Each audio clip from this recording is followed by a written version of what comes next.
Alright, what's up YouTube? So as you guys may have watched my other video on the cabin air filter, I'm doing a blower motor on my wife's 2000 Honda CR-V today. And this is pretty simple and easy. So again, it's up under the dash. It's just not a good place to lay the phone down and record. I'd rather just go over and show you what I did, just because it's kind of a pain in the ass to really get in there. So it's really easy. You don't even really have to take out the glove box. I just did, so it's out of my way because I was doing the cabin air filter. But I'll show you what you're going to do. You're basically going to remove the kick panel off the side. Then you're going to have 3 bolts. You're going to unplug 2 sensors out of your way. Really only have to unplug 1, the fan motor. And then boom, you're going to drop it down. It's going to be a little tight by the ECU, and you're going to maneuver it out. I'll show you. But this is the old blower motor and cage. And as you can see, it's just falling out, all kinds of leaves and everything. This is shot. It was only blown on one basically setting, and it's just old past this point. They happen, you know.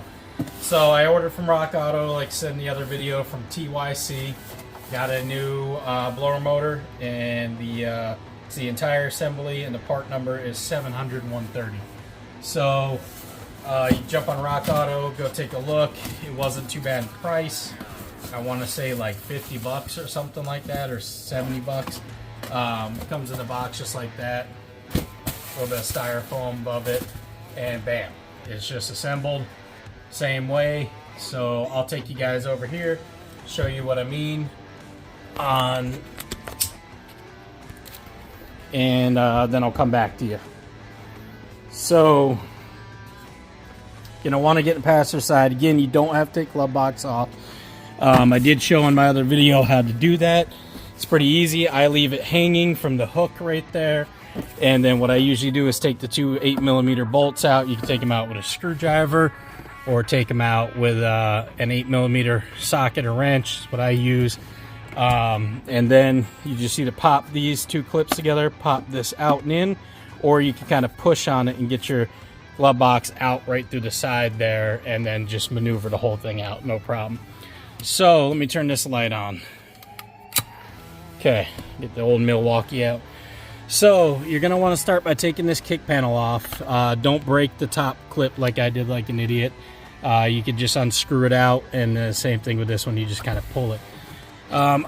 Clip's usually not in there, so I made the mistake of, you know, thinking the clip was not in there, and I pulled really hard and it just broke it. See that white clip right in there? That's where it goes.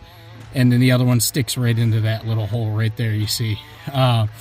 So you're gonna unplug this sensor right here. You really don't have to, but I just got it out of my way.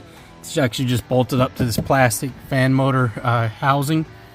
And you're gonna get your fan motor out of there, and you're gonna have a bolt that looks just like this. So it's basically like screw slash bolt. So you're going to get that out. That is an 8mm also. You're going to have 3 of them. I only had 2. Somebody obviously messed with this. I'm going to have to find another screw to replace it. The only problem you're going to have that's annoying is maybe this clip to get out. It's pretty easy for me, but it could be a pain. That plugs in right at the motor right there. And you're going to have a little bit of issue with that box on top of your ECU. It's going to kind of be a pain in the ass. You're just going to have to maneuver it and get it in. All right, guys, I'll show you when I have it back up. All right, guys, so we're going to, again, bear with me on camera. This sucks. But it's actually nice. When you push this piece up, I'm missing the screw, but you push it in, and it has a clip and pops in there and kind of holds this thing, because it's a little heavy for a little motor and a pain in the ass. But let's see if I can show you the other screw right up here. Okay, so you got that screw there. You're gonna have to push those wires back, and you got the other screw back there. So those 2, plug your motor back in, plug it, you just shove it up in there, you'll be good to go. Just push it past there a little bit, you get it in there, and push, you know, past this ECU piece right here. Plug back in. I believe that's the resistor box. I can't remember for sure. It's been a while. And get your glove box on, and you're pretty much good to go. All right, guys.